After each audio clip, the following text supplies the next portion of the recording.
आज हम दीवान गालिब की गज़ल नंबर 204 पढ़ने की कोशिश करेंगे। इसमें रदीफ़ है, आजमाइश है। तो हर एक शेर के अंदर किसी की ताकत, किसी का हुनर, किसी का हौसला आजमाने की बात की जा रही है। तो आइए पहले गज़ल को पढ़ते हैं, फिर इसके शेरों को समझने की कोशिश करेंगे। तो गालिब साहब कहते हैं कि हुजूर शाह में अहले सुखन की आजमाइश है।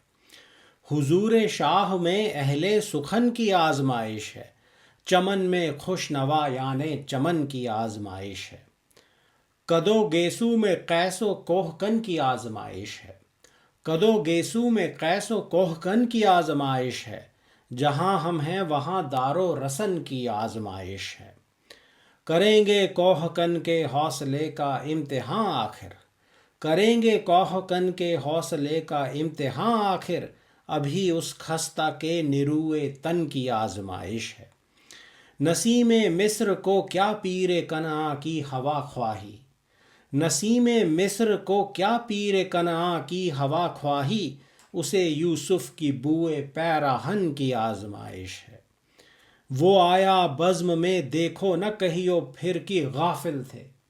वो आया बज़्म में देखो न कहियो फिर की गाफिल थे। शकेबो सब्र अहले अंजुमन की आजमाइश है। रहे दिल ही में तीर अच्छा जिगर के पार हो बेहतर। रहे दिल ही में तीर अच्छा जिगर के पार हो बेहतर। गरज शुस्ते बुते नावक फगन की आजमाइश है। नहीं कुछ सुबह ओ जुन्नार के फंदे में गिराई। नहीं कुछ सुबह ओ जुन्नार के फंदे में गिराई। वफादारी में शेखो बरहमन की आजमाइश है। पड़ा रह ए दिले वाबस्ता बेताबी से क्या हासिल। पड़ा रह ए दिले वाबस्ता बेताबी से क्या हासिल। मगर फिर ताब जुल्फ़े पुरशिकन की आजमाइश है। रगो पै में जब उतरे ज़हर गम तब देखिए क्या हो। रगो पै में जब उतरे ज़हर गम तब देखिए क्या हो। अभी तो तलखिए कामो दहन की आजमाइश है। वो आवेंगे मेरे घर वादा कैसा देखना गालिब। वो आवेंगे मेरे घर वादा कैसा देखना गालिब। नए फितनों में अब चरखे कुहन की आजमाइश है। तो पहला शेर देखते हैं कि हुजूर शाह में अहले सुखन की आजमाइश है। चमन में खुश नवा याने चमन की आजमाइश है। हुजूर शाह बादशाह की हुजूरी में, मौजूदगी में, in the presence of the king. अहले सुखन शायरी वाले लोग, शायर लोग। आजमाइश किसी तरह की जांच परख, इम्तिहान, टेस्ट और ट्रायल। चमन कहते हैं बाग को। खुश नवा यानी चमन, बाग में सुरीली आवाज़ में नगमे गाने वाले परिंदे हो सकते हैं, लोग भी हो सकते हैं, लेकिन शायरी में अक्सर बुलबुल का या परिंदों का जिक्र आता है। तो sweet singers of the garden. हुजूर शाह में अहले सुखन की आजमाइश है। चमन में खुश नवा यानी चमन की आजमाइश है। ऐसा लगता है कि बादशाह ने एक मुशायरा ऑर्गेनाइज़ किया है, उसको यहाँ पे डिस्क्राइब किया जा रहा है। हुजूर शाह में अहले सुखन की आजमाइश है कि बादशाह की मौजूदगी में, बादशाह की हुजूरी में, बादशाह की प्रेजेंस में आज शायरी कहने वाले लोगों की आजमाइश है, उनका टेस्ट है, उनके हुनर को परखा जाएगा। देखा जाएगा कि कौन सबसे बड़ा शायर है। और ये ऐसा है मानो चमन में खुश नवा यानी चमन की आजमाइश है, कि मानो बाग में खूबसूरत नगमे गाने वाले सुरीले परिंदों के हुनर की आजमाइश हो। या और देखा जाएगा कौन सबसे सुरीला गाना गाने वाला है। बाग में कौन महबूब के दिल को भाता है, किसका गाना सबसे सुरीला है और महबूब को पसंद आता है। और मुशायरे में देखते हैं कि किसकी शायरी बादशाह को सबसे ज़्यादा पसंद आती है। As simple as that. तो कहते हैं कि हुजूर शाह में अहले सुखन की आजमाइश है। चमन में खुश नवा यानी चमन की आजमाइश है। कदो गेसू में कैसो कोहकन की आजमाइश है। जहाँ हम हैं वहाँ दारो रसन की आजमाइश है। कदो गेसू, कद कहते हैं हाइट को, स्टैचर को, और गेसू कहते हैं घुंघराली जुल्फ़ों को। कैस मजनू का नाम है, जो एक बड़ा मशहूर वहशी आशिक था।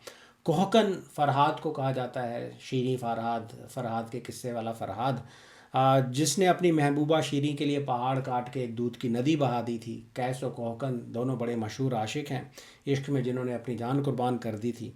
दार और रसन, दार ऐसा वो ढांचा है, ऐसा वो स्कैफोल्ड है जहाँ पे लोगों को फांसी लगाई जाती है, और रसन रस्सी को कहते हैं जिससे फांसी का फंदा बनाया जाता है।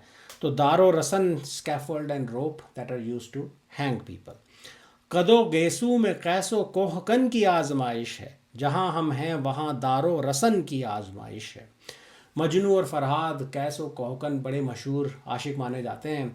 गालिब साहब अक्सर कहते हैं कि वो सबसे बड़े आशिक हैं, कैस और फरहाद से भी बड़े आशिक हैं। यहाँ पे डायरेक्टली वो बात नहीं कह रहे, लेकिन कह रहे हैं कि हमारी आजमाइश उनसे भी बड़ी आजमाइश है, या तो इश्क में मेरी मुसीबत मजनू और फरहाद से भी बड़ी है, मेरी आजमाइश उनसे भी बड़ी आजमाइश है। मेरा महबूब उनसे भी बड़ा जालिम, उनके महबूब से भी बड़ा जालिम महबूब है, या तो कहते हैं कदो गेसू में कैसो कोहकन की आजमाइश है। तो महबूब, खूबसूरत महबूब का ऊंचा लंबा कद और उसकी घुंघराली जुल्फ़ें आशिकों की आजमाइश करती हैं, उनका इम्तिहान लेती हैं। या वो इतना खूबसूरत महबूब है कि उसके ऊंचे लंबे कद को देख के, उसकी महबूब के ऊंचे लंबे कद को देख के आशिक उसके ऊपर फ़िदा हो जाते हैं, अपनी जान गंवा देते हैं और उसकी घुंघराली जुल्फ़ों के जाल में फंस जाते हैं। और फिर वो महबूब आशिकों का इम्तिहान लेता है कि किस हद तक वो मेरे जुल्म सह सकते हैं, किस हद तक वो मेरे जाल के अंदर फंसे रहेंगे, और क्या वो इश्क में इस जाल में फंसे हुए, जुल्फ़ों के जाल में फंसे हुए अपनी जान कुर्बान कर देंगे कि नहीं है।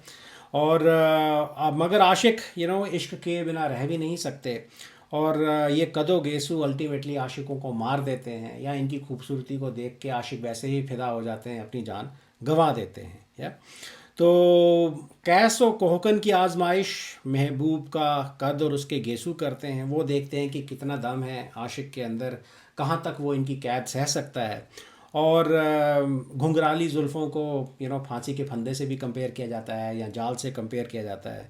तो कहते हैं कि कदो गेसू में कैसो कोहकन की आजमाइश है, कि कैसो कोहकन की आजमाइश तो महबूब का कद और उसकी जुल्फ़ें करते हैं, और जहाँ हम हैं वहाँ दारो रसन की आजमाइश है। यहाँ टेस्ट ये किया जा रहा है कि दारो रसन कितने इफ़ेक्टिव हैं, कितनी जल्दी वो आशिक को मार सकते हैं, क्या वो आशिक को फांसी लगा के मारने के काबिल भी हैं कि नहीं। जहाँ हम हैं, तो कहने कि हमारी जहाँ हम हैं वहाँ हमारा महबूब दारो रसन की आजमाइश कर रहा है, या तो हमारा महबूब बेहद जालिम है। और वो खूबसूरत तो है ही, उसके कदो गेसू भी आजमाइश हमारी करते हैं, लेकिन वो दूसरे महबूबों से एक कदम आगे जाके आजमाइश करता है। वो दूसरे महबूबों से बहुत ज़्यादा जालिम है, या वो दारो रसन की आजमाइश करता है, वो हमारा कत्ल करने पे आमादा है, हमें फांसी का फंदा लगा के वो मारना चाहता है, या तो हमारी इश्क की ज़िंदगी कैस और फरहाद से भी बड़ी मुश्किल है, हमारा महबूब उनसे भी बड़ा जालिम है, उनके महबूब से भी बड़ा जालिम है, और हमें कत्ल करने पे आमादा है, और कैस और फरहाद से भी बड़े बड़े इम्तिहान हमारे लेता है। ये मिर्ज़ा गालिब साहब यहाँ पे कह रहे हैं। फांसी के फंदे का जिक्र है तो एक इसके अंदर ये रंग भी हो सकता है कि मंसूर की तरफ इशारा है, जो कि एक बड़े मशहूर रूहानी फ़कीर थे, जिनको अल्टीमेटली फांसी के फंदे पे लगा के मार दिया गया था। तो शायद ये कह रहे हैं कि हम फ़कीर हैं, सच बोलते हैं, और हमारी आजमाइश इस दुनिया के आशिकों से बड़ी है, या? और अगर पिछले शेर से इसको कनेक्ट किया है करें तो ये रंग भी आ सकता है कि अगर बादशाह के सामने कोई ऊंची नीची बात निकल गई तो बादशाह खफा हो गया तो हमारे कत्ल का हुक्म भी जारी हो सकता है। पर स्ट्रेट फॉरवर्ड रंग ये है कि वो कह रहे हैं कि कैस और कोहकन की आजमाइश महबूब के खूबसूरत लंबे कद और गेसू ने की, लेकिन हमारी आजमाइश उनसे बड़ी है, क्योंकि जहाँ हम हैं वहाँ दारो रसन की आजमाइश है। कदो गेसू में कैसो कोहकन की आजमाइश है, जहाँ हम हैं वहाँ दारो रसन की आजमाइश है। करेंगे कोहकन के हौसले का इम्तिहान आखिर, अभी उस खस्ता के निरुए तन की आजमाइश है। कोहकन, एक बार फिर फरहाद का जिक्र है। हौसला, हिम्मत, करेज, स्पिरिट, गट्स, यहाँ पे इमोशनल जज्बातों की हिम्मत की बात हो रही है। खस्ता, टूटा हुआ, ज़ख्मी, कमज़ोर, बेचारा, निरुए तन, तन की, शरीर की ताकत। बड़ा ही खूबसूरत शेर है। फ़रहाद और शीरी की इश्क की दास्तान का ज़िक्र है। फ़रहाद से कहा गया था कि अगर तुम एक पहाड़ काट के शीरी के लिए दूध की नदी बहा दो तो शीरी तुम्हारी हो जाएगी। और जब उसने पहाड़ काट दिया तो कहा जाता है कि एक बूढ़ी औरत ने आके उसको पैगाम दिया कि शीरी तो मर गई। फ़रहाद बेचारा इतना दुखी हुआ कि जिस कुल्हाड़ी से वो पहाड़ काट रहा था उसी के ऊपर उसने अपना सर मार दिया और ख़ुदकुशी कर ली, अपनी जान कुर्बान कर दी है। तो शेर उस पॉइंट ऑफ टाइम पे कहा गया है जब वो पहाड़ खोद रहा था या फिर पहाड़ खोदने के लिए उसको कहा गया। अब वॉइस किसकी है इस शेर में? शीरी का पति खुसरो हो सकता है, बूढ़ी औरत हो सकती है, लेकिन सबसे इम्पोर्टेंट शायद किस्मत की वॉइस है, ऊपर वाले की, खुदा की वॉइस है, या नसीब, बुरे नसीब की वॉइस है, जिसको पता है कि फ़रहाद की किस्मत में आगे क्या लिखा गया है। अल्टीमेटली उसके साथ एक धोखा होगा, लेकिन किस्मत, नसीब, ये कायनात चुपचाप खड़ी नज़ारा देख रही है। इनफैक्ट शामिल है फ़रहाद का इम्तिहान लेने में। तो कहते हैं करेंगे कोहकन के हौसले का इम्तिहान आखिर, कि आखिर वो वक्त भी आएगा जब फ़रहाद के हौसले का, हिम्मत का, इमोशनल ताकत का इम्तिहान लिया जाएगा। वो वक्त भी आएगा और हम उसके हौसले का इम्तिहान करेंगे, उसको टेस्ट करेंगे। लेकिन अभी उस खस्ता के निरुए तन की आजमाइश है। लेकिन अभी वो वक्त है कि उसके टूटे हुए कमज़ोर तन को, शरीर की ताकत को आजमाया जाए। ये आजमाने का वक्त है कि क्या वो इश्क में इस पहाड़ को काट के दूध की नदी बहा सकता है कि नहीं। या how sad is the picture. इम्तिहान लेने वाला वेट कर रहा है, उसको पता है कि इम्तिहान की दो स्टेजेस हैं। दूसरी स्टेज में धोखा होगा आशिक के साथ, उसको नाकामी हासिल हो गई और उसकी मौत आ जाएगी, लेकिन वो चुपचाप वहाँ खड़ा इंतज़ार कर रहा है कि पहला टेस्ट, पहली स्टेज पास हो जाए तो फिर इसकी हिम्मत का भी हम इम्तिहान लेंगे, इसकी हिम्मत को भी हम आजमाएंगे। तो कहते हैं कि पहले इसके टूटे हुए बदन की आजमाइश होने दो, ये अभी उसका, उस आजमाइश का वक्त है, उस इम्तिहान का वक्त है। या और अगर इस इम्तिहान में वो खरा उतरा, पास हो गया, तो फिर उसकी इमोशनल दिमागी हिम्मत को भी आजमाया जाएगा। कब? जब उसको ये खबर सुनाई जाएगी कि शीरी मर गई। देखा जाएगा कि वो किस तरह से इस खबर को हैंडल करता है, उसके पास इतना हौसला है कि इस खबर को हैंडल कर पाए कि नहीं है। और अब इस दूसरे टेस्ट पे आशिक कैसे खरा उतरेगा, that is like open to interpretation. अगर वो ज़िंदा रह गया तो फिर शायद वो सच्चा आशिक नहीं है। सच्चा आशिक कैसा कैसा आशिक हुआ अगर उसका महबूब मर गया और वो खुद ज़िंदा रहा। और अगर वो दुख से मर गया तो हम कह सकते हैं कि वो सच्चा आशिक था। या और देखें, दुनिया, रब, किस्मत आशिक का इम्तिहान लेने पे लगी है। और आशिक जिए या मरे, उसको किसी को परवाह नहीं, आशिक की जान की किसी को परवाह ही नहीं, क्योंकि उनका मकसद ये है कि इस आशिक के शरीर की ताकत को और उसके हौसले को आजमाया जाए। या और कैसे कैसे इम्तिहान सच्चे आशिक को देने पड़ते हैं अपना इश्क प्रूव करने के लिए, वो रंग भी इसके अंदर है। मिर्ज़ा गालिब साहब की भी वॉइस हो सकती है, उस रंग से भी आप इसको देख सकते हैं।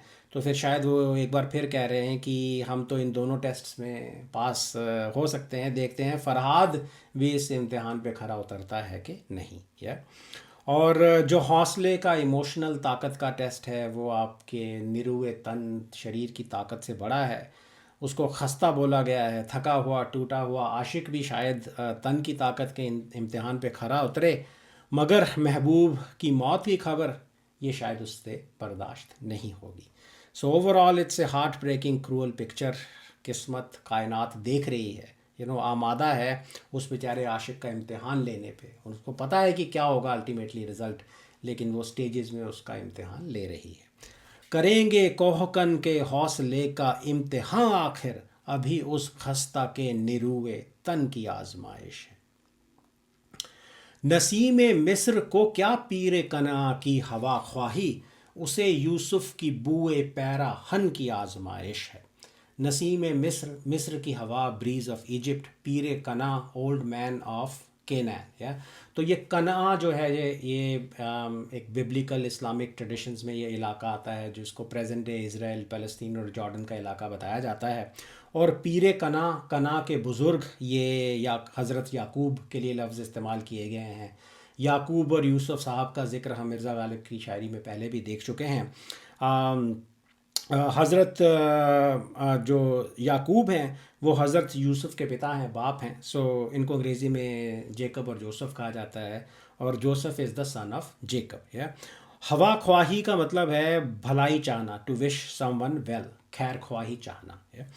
तो गालिब साहब एक दो कॉन्टेक्स्ट में इनका जिक्र करते हैं। एक तो ये कि जो याकूब साहब हैं, वो अपने बेटे को बहुत याद करते हैं। हज़रत यूसुफ़ को मिस्र में कैद कर दिया गया था, और दूर कनान में बैठे उनके बूढ़े बाप याकूब, हज़रत याकूब याद करते थे और दुखी रहते थे अपने बेटे को याद करके। तो बाप बेटे के प्यार के रंग को दर्शाने के लिए गालिब साहब इनका ज़िक्र करते हैं। और दूसरा ये कि हज़रत यूसुफ़ को बहुत खूबसूरत बताया जाता है, और उनकी खूबसूरती की तारीफ़ भी मिर्ज़ा गालिब साहब अपनी शायरी में करते हैं। इनकी कहानी में एक ज़िक्र ये भी आता है कि याकूब साहब के भाई मिस्र जाते हैं और वहाँ जाके हज़रत यूसुफ़ से मिलते हैं, और हज़रत यूसुफ़ अपने कपड़े उनको देते हैं और कहते हैं कि वापस इनको ले जाओ, मेरा बाप देखते ही इनको पहचान जाएगा और उसके दिल को तसल्ली मिलेगी कि उसका बेटा अभी ज़िंदा है। या और यूसुफ़ साहब बहुत खूबसूरत थे, उनके कपड़ों में से भी एक खूबसूरत खुशबू आती थी। और जब उनके कपड़े कनान पहुँचे तो बहुत दूर से ही हज़रत याकूब को बेटे की खुशबू आ गई, और वो पहचान गए कि मेरे बेटे के ही ये कपड़े हैं और वो ज़िंदा है, और उनके मन को बहुत तसल्ली हुई। लेकिन जो नेचुरल एलिमेंट्स हैं, जो मिस्र की हवा है, उसने उनकी मदद नहीं की। यह तो कहते हैं कि नसीम मिस्र को क्या पीरे कना की हवा ख्वाही। तो एक सवाल है पहली लाइन में कि मिस्र की हवा को पीरे कना या हज़रत याकूब की भलाई खैर ख्वाही की क्या पड़ी थी, मतलब कुछ नहीं पड़ी थी। और वो या हज़रत याकूब की हमदर्द नहीं थी। अगर मिस्र की हवा चाहती तो वो पहले, बहुत पहले से मिस्र से यूसुफ़ की खबर, उसकी खुशबू याकूब तक ला सकती थी, ताकि बाप को पता चल जाए कि उसका बेटा ज़िंदा है और उसके दिल को आराम पहुंच जाए। लेकिन उसने ऐसा नहीं किया। क्यों? उसे यूसुफ़ की बूए पैराहन की आजमाइश है। उस हवा को यूसुफ़ के कपड़ों की खुशबू की आजमाइश करनी थी। या वो ये देखना चाहती थी कि यूसुफ़ के कपड़ों की खुशबू में इतना दम है, इतनी ताकत है कि नहीं, कि वो याकूब को अपने बेटे की याद दिला सकें, याकूब तक पहुंच सकें दूर से, और उस उनको अपने बेटे यूसुफ़ की याद दिला सकें कि नहीं है। तो जैसे मैंने कहा, एक रंग है कि जो नेचुरल एलिमेंट्स हैं वो भी अच्छे लोगों का अक्सर साथ नहीं देते। हवा चाहती तो पहले ही यूसुफ़ की खबर लेके आ सकती थी, उसने ऐसा नहीं कहा। वो तमाशा देखती रही, या वो आज़माती रही कि यूसुफ़ कि कपड़ों की खुशबू में इतना दम है कि नहीं। या बाप और बेटे के प्यार का भी एक बार फिर जिक्र है। यूसुफ साहब की खूबसूरती की तारीफ़ भी है। उनकी खुशबू में इतनी ताकत थी कि वो कनान तक पहुंच गई कपड़ों के साथ साथ। और या हज़रत याकूब इतना प्यार करते थे अपने बेटे को कि वो खुशबू से, दूर से ही उन्होंने खुशबू सूंघ ली और पहचान लिया कि ये मेरे बेटे के ही कपड़े हैं। या और खुशबू ने फाइनली हवा को भी मात दे दी। या तो अच्छे लोगों की खुशबू, उनकी क्वालिटीज़ कुदरत के एलिमेंट्स को भी मात देती है। It defies all odds and natural elements. ये हो सकता है, जो होना है वो होके रहता है। या और हवा शायद यूसुफ और याकूब का टेस्ट ले रही थी, ये भी हो सकता है। कुदरत उन दोनों का टेस्ट ले रही थी, ये भी हो सकता है। या और याकूब की भी यहाँ पे आजमाइश है कि वो अपने बेटे की खुशबू को इतने सालों बाद पहचान सकता है कि नहीं है। तो ये सारे रंग हैं। And as always Mirza Ghalib is praising Yusuf. या तो उनके बदन की, उनके कपड़ों की खुशबू की तारीफ़ है, इनहेरेंटली उनकी खूबसूरती की, उनकी अच्छी क्वालिटीज़ की भी यहाँ पे तारीफ़ की गई है। तो शेर है कि नसीम मिस्र को क्या पीरे कन्हा की हवा ख्वाही, उसे यूसुफ़ की बूए पैराहन की आजमाइश है। और नेचुरल एलिमेंट्स जो हैं वो भी अच्छे लोगों की आजमाइश करते हैं, या उनका इम्तिहान लेते हैं, उनको स्ट्रगल करने पे मजबूर करती है। वो आया बज़्म में देखो न कहियो फिर कि गाफिल थे। वो आया बज़्म में देखो न कहियो फिर कि गाफिल थे। शकेबो सब्र अहले अंजुमन की आजमाइश है। गाफिल कहेंगे इग्नोरेंट, अनअवेयर, जो लापरवाह हो, जिसको किसी बात का पता ना हो आगे पीछे क्या चल रहा है। शकेबो सब्र, सहनशीलता और धीरज, like patience and self control और सेल्फ रिस्ट्रेंट आप कह सकते हैं। अहले अंजुमन, महफिल में बैठे हुए लोग, मौजूद लोग। शकेब व सब्र अहले अंजुमन, तो महफिल में मौजूद लोगों का पेशेंस, उनका सेल्फ कंट्रोल। तो खूबसूरत महबूब जब महफिल में आता है तो आशिकों का दिल चुरा लेता है, उनका सब्र, उनका धीरज, उनका शकीब व सब्र उनसे छीन लेता है। या इतना खूबसूरत है, उसको कोशिश नहीं करनी पड़ती, उसको देखते ही आशिक अपना आप खो बैठते हैं, सारा सब्र उनका लुट जाता है, दीवाने हो जाते हैं। उनका सेल्फ कंट्रोल उनसे छिन जाता है, जज्बात कंट्रोल में नहीं रहते। कोई आशिक रोता है, कोई फरियाद करता है, कोई पागल की तरह एक टुक महबूब की तरफ देखता रह जाता है, उसकी खूबसूरती में खो जाता है। और यहाँ गालिब साहब महफिल में बैठे आशिकों को एक वार्निंग दे रहे हैं, हेड्स अप भी दे रहे हैं। तो कहते हैं कि वो आया बज़्म में देखो न कहियो फिर कि गाफिल थे, कि हे आशिको देखो वो महबूब इस बज़्म में आया, आ रहा है या आने वाला है, या जागो, फिर मत कहना कि उसकी आमद पे तुम गाफिल थे, तुम्हें पता ही नहीं चला वो कब आया। हम तुम्हें बता रहे हैं वो आया बज़्म में देखो न कहियो फिर कि गाफिल थे, शकेबो सब्र अहले अंजुमन की आजमाइश है। कि इस महफिल में बैठे आशिकों, इस महफिल में महबूब की आमद में तुम्हारे शकेब व सब्र की आजमाइश है। या तो तुम्हारे पेशेंस को, तुम्हारे सेल्फ कंट्रोल को यहाँ पे आजमाया जाएगा, उसको आजमाने के लिए महबूब यहाँ पे आ रहा है, जागो। या तो वो तुम्हारे धीरज को, पेशेंस को आजमाएगा, तो देखेगा कि तुम सब्र के साथ बैठ सकते हो कि नहीं, अपने जज्बात को कंट्रोल में रख सकते हो कि नहीं, या फिर उसे देखते ही दीवाने हो जाओगे और अपनी भी रुसवाई करवा बैठोगे और महबूब की रुसवाई करवा बैठोगे। या तो महबूब के आगे किसी आशिक का बस नहीं चलता, वो सब्र को आजमाता है। इतना खूबसूरत है कि आशिकों को अपना आप खो देने पे वो मजबूर करता है। महबूब इतना खूबसूरत है, और ऐसा ही होगा, पता है कि ये लोग अपना सब्र खो बैठेंगे, लेकिन फिर भी उनको वार्न किया जा रहा है। और वो गालिब साहब शायद वहाँ खुद मौजूद हैं, और वो खुद भी आशिक है, शायद उनका भी सब्र यहाँ पे आजमाया जाएगा। मगर वार्निंग है कि क्योंकि उनको मालूम है कि अब क्या होने वाला है जब महबूब यहाँ पे आएगा। तो देखें, महबूब की खूबसूरती तारीफ़ है, उसके दिल चुराने वाले हुनर की तारीफ़ है, आशिकों को कैसे वो दीवाना बना देता है, क्या असर वो आशिकों पे करता है, उन सब को यहाँ पे बयान किया गया है। और आशिकों की लाचारी की तरफ भी इशारा है कि वो अपना सब्र खो ही बैठेंगे। है? और इमेजिन द एंटीसिपेशन ऑल्सो, वो महबूब आया, सब इंतज़ार कर रहे थे और उसके आते ही सब दीवाने हो गए हैं। और एक खूबसूरत वार्निंग भी है कि बाद में मत कहना कि हमने तुमको चेतावनी नहीं दी थी, जागो। या तो भोले आशिक इम्तिहान देने के लिए भी वहाँ बैठे हैं, कहीं ऐसा ना हो कि आजमाइश की घड़ी आए और वो चूक जाए, तो इसलिए उनको जगाया भी यहाँ पे जा रहा है। पर जिस्ट इसका ये है कि ये लाजमी है, जब खूबसूरत महबूब इस अंजुमन में आएगा तो फिर वो तुम्हारे सब्र और शकीब को आजमाएगा, इफ़ेक्टिवली तुम्हारा पेशेंस, तुम्हारा सेल्फ कंट्रोल तुमसे छीन लेगा। आशिकों के बस की बात है ही नहीं, उस महबूब को देखते ही आशिक दीवाने हो जाएंगे। वो आया बज़्म में देखो न कहियो फिर कि गाफिल थे, शकेबो सब्र अहले अंजुमन की आजमाइश है। रहे दिल ही में तीर अच्छा, जिगर के पार हो बेहतर, गरज शुस्ते बुके नावक फगन की आजमाइश है। शुस्त कहते हैं सफाई, हुनर या निशाना, तीर चलाने वाले का निशाना। नावक फगन, तीर चलाने वाला, निगाहों का तीर चलाने वाला खूबसूरत महबूब। तो शुस्ते बुते नावक फगन, नैनों से तीर चलाने वाले बुत या महबूब का निशाना। गरज, किसी चीज़ से आपका मकसद क्या है, पर्पस, नीड, डिज़ायर। तो महबूब अपनी खूबसूरत आँखों से नज़र का तीर चलाता है, और वो तीर आशिकों के दिलो जिगर को चीरता हुआ निकल जाता है वो तीर। या तो नैनों से तीर चलाने वाला जो महबूब है, उसके निशाने की यहाँ पे आजमाइश हो रही है कि क्या वो इतना तेज़ तीर चला सकता है, निशाने पे उसको लगा सकता है कि वो आशिकों के दिलो जिगर को चीरता हुआ निकल जाए।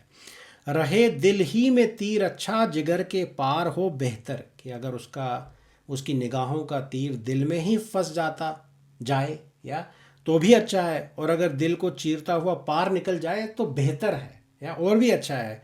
और क्योंकि फिर तो आशिक की जान ही निकल जाएगी, और इससे अच्छी मौत आशिक के लिए नहीं हो सकती। तो कहते हैं रहे दिल ही में तीर अच्छा, कि अगर महबूब का तीर दिल ही में रह जाए तो भी अच्छा। रहे दिल ही में तीर अच्छा, जिगर के पार हो बेहतर, और अगर वो जिगर को चीरता हुआ पार निकल जाए तो बेहतर। गरज शुस्ते बुते नावक फगन की आजमाइश है। या तो दिल में लगे या जिगर को चीरता हुआ निकल जाए, दोनों अच्छे हैं, क्योंकि मकसद यहाँ उसके नैनो के तीर के निशाने को आजमाना है, या फिर नैनो से तीर चलाने वाले महबूब के के निशाने की आजमाइश यहाँ पे मकसद है। तो जो महबूब ऐसा तीर ना चला सके, जिसके नैन इतने खूबसूरत ना हो कि वो आशिकों को ज़ख्मी कर सकें, तो फिर उसे एक अच्छा माहिर तीर चलाने वाला महबूब नहीं समझा जाएगा। या तो महबूब की यहाँ पे आजमाइश हो रही है। और एक देखें ग्रेडियंट भी उन्होंने सेट किया है। अगर किसी महबूब का तीर आशिक के जिगर को चीरता हुआ निकल जाए और तो उसे फिर सबसे बेहतर महबूब समझा जाएगा, उसका निशाना बेहतर है उससे कि जिसका तीर दिल में ही रह जाए। और दोनों सूरतों में आशिक ज़ख्मी होगा, मगर कहते हैं कि that is besides the point. या किस हद तक आशिक ज़ख्मी होता है, वो मर भी जाए, सब अच्छा है। मकसद आशिक की जान की परवाह करना नहीं है, क्योंकि फोकस है महबूब के निशाने की आजमाइश करना। आशिक की ज़िंदगी कीमती नहीं है, उसका दिल छलनी हो या उसका जिगर कट जाए, छलनी हो जाए, इस बात की परवाह नहीं है। मकसद ये है कि महबूब के निशाने को यहाँ पे आजमाना है।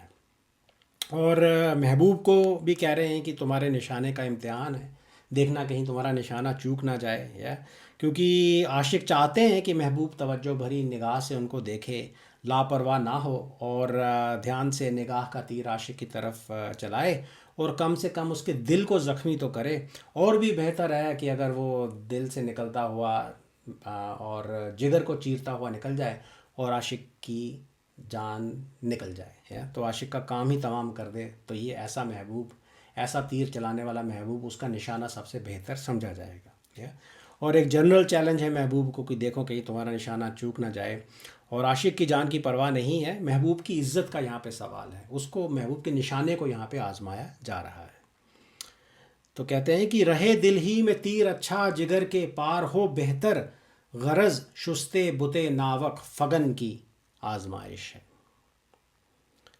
नहीं कुछ सुबह ओ जुन्नार के फंदे में गिराई, नहीं कुछ सुबह ओ जुन्नार के फंदे में गिराई, वफादारी में शेख व बरहमन की आजमाइश है।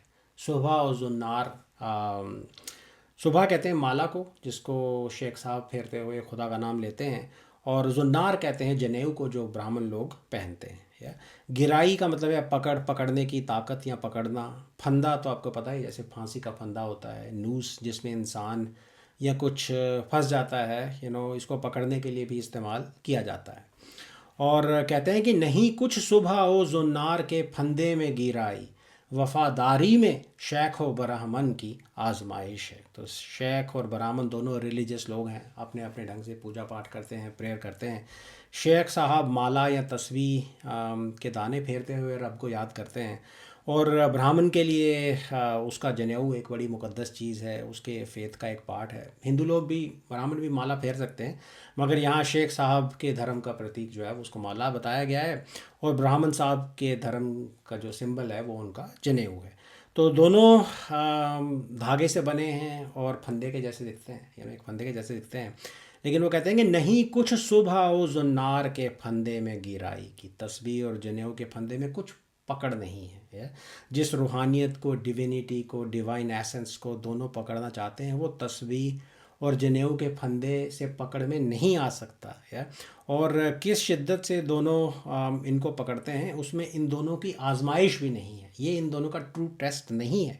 नहीं कुछ जुन्नार, नहीं कुछ सुबह ओ जुन्नार के फंदे में गिराई, वफादारी में शेख व ब्राह्मण की आजमाइश है, कि ये अपने धर्म, ईमान, खुदा, भगवान की तरफ कितने वफादार हैं, या उस वफादारी में शेख और ब्राह्मण की आजमाइश है। या तो फंदा एक नेगेटिव वर्ड है, पहली लाइन में तस्बीह और जनेऊ को एक नेगेटिव सेंस में दर्शाया गया है, मानो कि ये दोनों फिज़िकल ऑब्जेक्ट हैं जिनमें कोई ख़ास ताकत नहीं है, इनके फंदे में लोग फंसे रहते हैं, या इनके फंदे में लोग खुदा को, रूहानियत को फंसाने की, पकड़ने की कोशिश करते रहते हैं। जैसे रूहानियत इनकी पकड़ में आ सकती है, नहीं आ सकती है। तो ये दिखावे की चीज़ें भी हैं, या ट्रू स्पिरिचुअलिटी को आप इनके फंदे में नहीं फंसा सकते। या और शेख और ब्राह्मण की जो आजमाइश है वो इनमें नहीं है। वो आजमाइश इसमें है कि क्या वो अपने फेथ की तरफ मरते दम तक वफादार रह सकते हैं कि नहीं, या will they give will they be able to resist the temptations, या और रूहानी सफ़र की मुसीबतों को सहते हुए क्या वो वफादार रह सकते हैं। इस वफादारी में उनकी आजमाइश है, और इसमें नहीं कि वो कितनी शिद्दत से माला जपते हैं या जनेऊ को पकड़ के रखते हैं, संभाल के रखते हैं। तो spiritual faith and spirituality is above and beyond the physical objects that religious people often tend to cling to. ये इसका जिस्ट है। एक किससे मिलता जुलता एक शेर हमने पहले पढ़ा था, वफादारी बशर्ते उस्तुवारी असले ईमा है, मरे बुत खाने में तो काबे में गाढ़ो बरामन को। यहाँ पे भी उन्होंने कहा था कि जो वफादारी है वो असली ईमान का टेस्ट है। तो इफ़ेक्टिव जो कह रहे हैं कि शेख और ब्राह्मण की जो असली आजमाइश है वो वफादारी में है। सुबह और जुन्नार के फंदे में कोई पकड़ नहीं है, इसके अंदर आप रिलीजियस एसेंस को पकड़ नहीं सकते। नहीं कुछ सुबह ओ जुन्नार के फंदे में गिराई, वफादारी में शेख व ब्राह्मण की आजमाइश है कि क्या वो स्पिरिचुअल पाथ की अपनी रूहानी मंजिल का जो रास्ता है उसके अंदर जो मुसीबतें आती हैं वो सहते हुए भी क्या वो वफ़ादार रह सकते हैं अपने ईमान की तरफ के नहीं। उसमें शेख और ब्राह्मण की आजमाइश है, माला फेरने में और जनेऊ बांधने में नहीं है। पड़ा रह ए दिले वाबस्ता बेताबी से क्या हासिल, मगर फिर ताबे जुल्फ़े पुरशिकन की आजमाइश है। पड़ा रह आराम से पड़ा रहना, किसी के सामने सर झुका के लेटा रहना, हरकत ना करना। वाबस्ता बंधा हुआ, बेताबी कहते हैं बेचैनी को, रेस्टलेसनेस। ताब कहते हैं ताकत को, हीट और इंड्योरेंस को भी कहा जाता है। जुल्फ़े पुरशिकन, एक बार फिर घुंघराली जुल्फ़ें, ऐसी जुल्फ़ें जिनमें कुंडल पड़े हों या बल पड़े हों। या तो शेर है कि पड़ा रह ए दिले वाबस्ता बेताबी से क्या हासिल, मगर फिर ताबे जुल्फ़े पुरशिकन की आजमाइश है। तो महबूब की खूबसूरत घुंघराली जुल्फ़ों ने आशिक का दिल बांध लिया है या आशिक को बांध लिया है।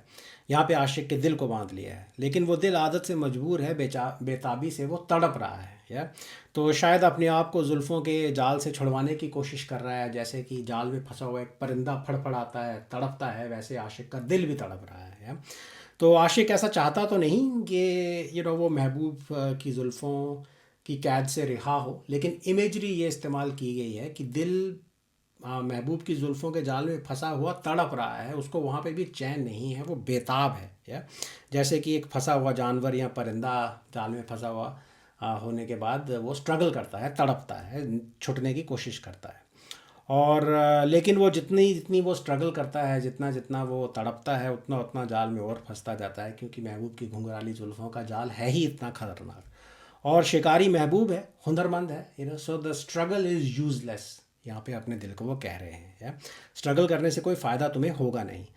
तो शायर गालिब साहब या आशिक अपने दिल को कह रहा है कि पड़ा रह ए दिले वाबस्ता बेताबी से क्या हासिल, कि ए जुल्फ़ों के जाल में बंधे हुए दिल चुपचाप पड़ा रहे, बेताबी से छटपटाने से क्या हासिल होगा। Give up, struggle is useless, मगर फिर ताबे जुल्फ़े पुरशिकन की आजमाइश है। तो यहाँ कहते हैं कि लेकिन दिल बेताब क्यों ना हो, यहाँ महबूब की घुंघराली जुल्फ़ों की ताकत की एक बार फिर से आजमाइश हो रही है।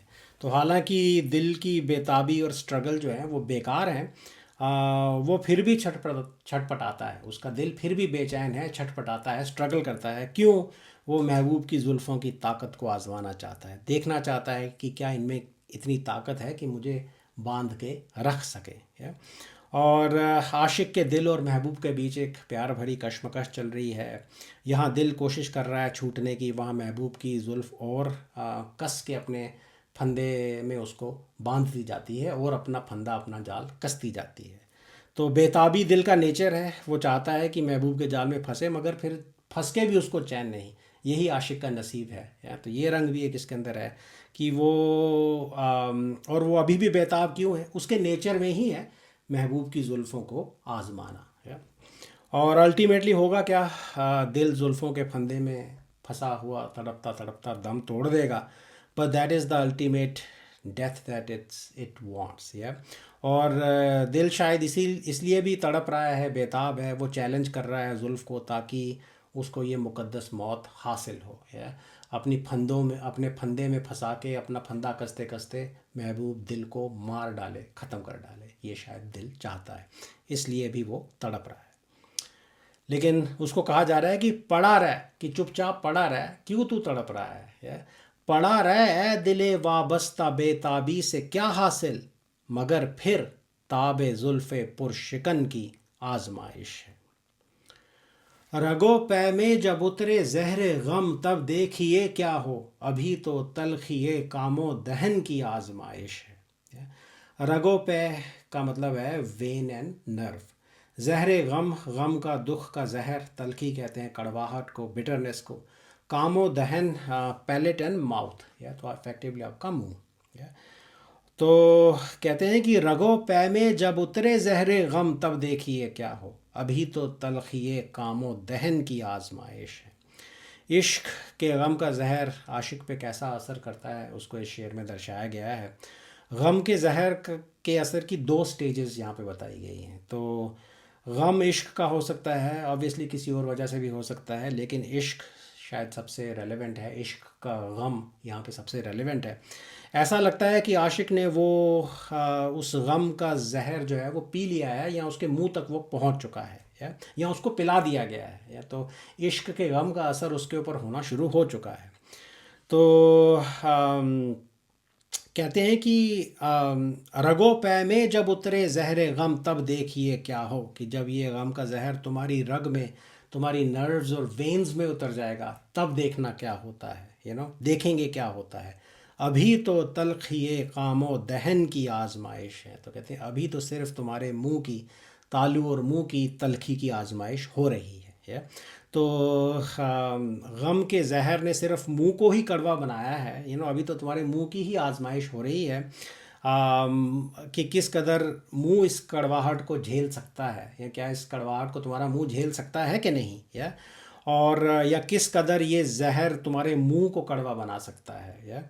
और शायद इसी कड़वाहट से आशिक तड़प रहा है, और उसको कहते हैं कि तुम अभी से घबरा रहे हो, अभी तुम्हारी शरीरों में, रगों में तो जहर ये उतरा ही नहीं, जब रगों में उतरेगा तो देखते क्या होता है। या तो इम्प्लिकेशन ये है कि असर जहर का, गम के जहर का और ख़तरनाक होगा जब वो उसकी रगों में उतर जाएगा, दुखदायक होगा, तड़पाने वाला होगा। अभी तो सिर्फ मुंह को ही कड़वा बनाया है, जब रगों में ये गम पहुंचेगा तो आशिक फिर तड़प तड़प के शायद अपनी जान दे देगा। और शायर को, गालिब साहब शायद ये एक्सपीरियंस कर चुके हैं, या फिर दुनिया की रस्म है कि आशिकों के साथ ऐसा ही होता है, और उनको पता है कि जब ये जहर रगों में उतरेगा तो क्या होगा। और वो कहने कि अभी तो तुम अभी से घबरा रहे हो, अभी तो तुम्हारे मुंह को ही सिर्फ इस जहर ने कड़वा बनाया है, आगे आगे देखो क्या होता है। और मीर तकी मीर का एक बड़ा मशहूर शेर है, राहे दौरे इश्क में रोता है क्या, आगे आगे देखिए होता है क्या। उससे मिलता जुलता इस शेर का थीम है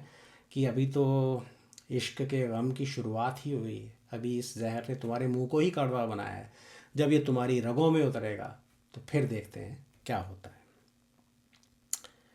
तो शेर है कि रगो पै में जब उतरे ज़हरे गम तब देखिए क्या हो, अभी तो तलखिए कामो दहन की आजमाइश है। और अगर यहीं पे आशिक मर गया तो फिर वो अगले टेस्ट की अगली स्टेज पे पहुंच ही नहीं पाएगा। वो आवेंगे मेरा घर वादा, वो आवेंगे मेरे घर, वो आवेंगे मेरे घर वादा कैसा देखना गालिब, वो आवेंगे मेरे घर वादा कैसा देखना गालिब, नए फितनों में अब चरखे कुहन की आजमाइश है। फितना कहते हैं किसी तरह की विपदा, बड़ी मुसीबत, रिवोल्ट को भी, कैलामिटी को भी फितना कहा जाता है। चरखे कुहन, पुराना आसमान, एंशंट स्काई। तो अक्सर ये लफ्ज़ किसी हायर पावर के लिए, आसमान के लिए इस्तेमाल किए जाते हैं, क्योंकि आसमान की गर्दिश आपका नसीब बदलती है, आशिक के लिए नई नई मुसीबतें, दुख दर्द लेके आती है। तो चरखे कुहन इज़ लाइक पुराना आसमान जो आपकी किस्मत बदलता है, या किसी हायर पावर को दर्शाता है। तो कहते हैं वो आवेंगे मेरे घर वादा कैसा देखना गालिब। तो गालिब देखना, ये कैसा अजीब वादा महबूब ने किया है मेरे घर आने का। मतलब वो नहीं आएगा, और महबूब खुद सबसे बड़ा फितना है। आता है तो आशिक का कत्ल करता है, उसकी बर्बादी लेके आता है। और आशिक महबूब के हाथों बर्बाद और कत्ल होना भी जाता है। महबूब के जुल्मों में जुल्म, जो महबूब जुल्म ढाता है उसके अंदर बहुत एक negative, there is a negative and a positive element और एस्पेक्ट टू इट। मगर गालिब को, आशिक को पता है कि महबूब नहीं आएगा। सबसे बड़ा फितना जो आसमान और नसीब ने उसके लिए भेजना था वो नहीं आएगा। या और क्योंकि महबूब की तो आदत है, वो जालिम महबूब है, उसकी आदत है वादा करके ना आने की। वो हमेशा अपना वादा तोड़ देता है। तो कहते हैं नए फितनों में अब चरखे कुहन की आजमाइश है, कि अब आसमान की ये आजमाइश है कि वो और कौन सा नया फितना या और कौन से नए फितने हमारे लिए भेजता है। या तो इतनी बड़ी मुसीबत तो टल गई, मगर आसमान तो हमारा दुश्मन है, चुपचाप तो नहीं बैठेगा। या वो आदतन हमारे लिए कोई ना कोई नई मुसीबत, कोई ना कोई बड़ा दुख दर्द, कोई ना कोई नया फितना हमारे लिए भेजेगा। उसका इम्तिहान है।